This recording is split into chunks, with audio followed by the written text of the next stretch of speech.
In this exercise, we have a polynomial and several variables, and we want to collect like terms. The polynomial is x cubed y minus y cubed plus xy cubed plus 8 minus 6x cubed y minus x squared y squared plus 11.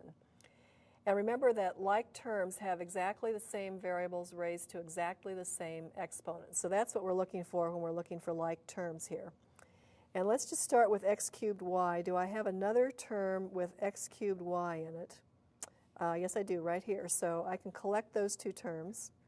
The coefficient of this one is 1, and the coefficient of this is negative 6. So I'd have 1 minus 6 times x cubed y. Next, I have a y cubed term, and that is the only y cubed term I see. So I'll just write it.